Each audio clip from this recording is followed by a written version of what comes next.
morning and welcome to the Morning Expresso by the Indian Express. My name is Rahil Philippos. Let's get you started with the big story for today.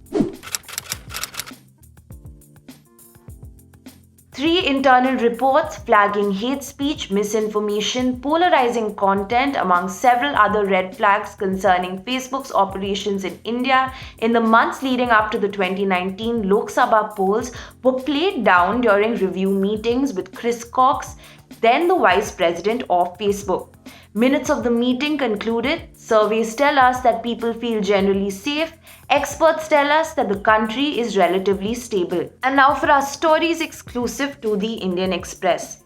3 days after the salesman of a wholesale groceries shop in the old city area of Srinagar was shot dead in a suspected militant attack, the shop's owner, who happens to be a Kashmiri Pandit, said he was warned by local police of a possible attack and asked to leave his shop.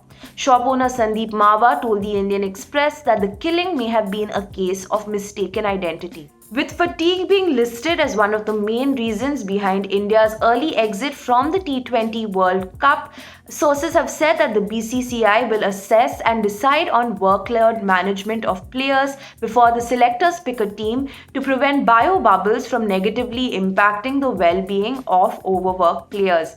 The Indian Express has learned that new coach Rahul Dravid will play a role in this process along with BCCI Secretary Jay Shah. And now for our stories from the front page. A forensic examination of a rifle belonging to Ashish Mishra has shown that the weapon was in fact discharged, a senior official associated with the Lakhimpur Kheri investigation has said.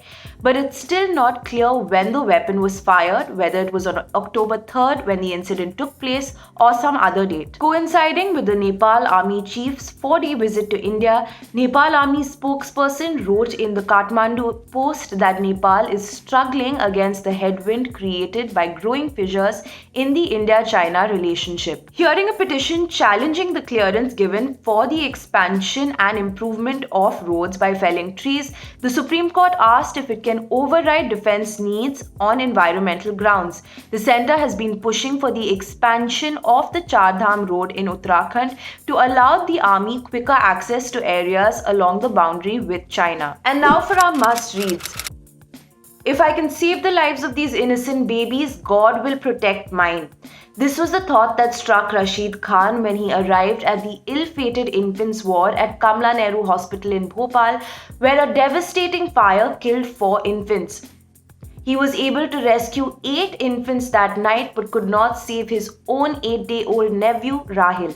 The Indian Express speaks to some of the families who, like Khan, lost their babies in the fire. The national security advisors of 7 countries are set to meet today for the Delhi Regional Security Dialogue on Afghanistan. The talks will be chaired by India's NSA Ajit Doval. Pakistan and China have opted out of the talks. Meanwhile, the participating countries are set to address some of the big challenges facing Afghanistan today, from the threat of terrorism to the arsenal of weapons left behind by the United States. They will also be talking about cross-border movement of people as well as the threat posed by drug trafficking in the country. Alarmed by the increasing number of suicides within the CRPF, the force has decided to introduce a weekly system of chowpals, where personnel from across ranks will come together to talk about issues other than work. The aim is to promote a culture of talking and greater interaction at its camps so as to prevent the buildup of stress. A poster promoting a webinar organized by the Urdu department of the Banaras Hindu University is at the center of the latest controversy to hit the college campus. Members of the ABVP or the RSS student wing took objection to the fact that the poster featured a photograph of Urdu poet Allama Iqbal but not of BHU founder Pandit Madan Mohan Malviya. The university subsequently issued a warning letter to the Urdu HOD Aftab Ahmed and formed a committee to probe the issue. And that's all for today's Morning Expresso. Thank you for watching and don't forget to subscribe to the Indian Express's YouTube channel for the latest news updates.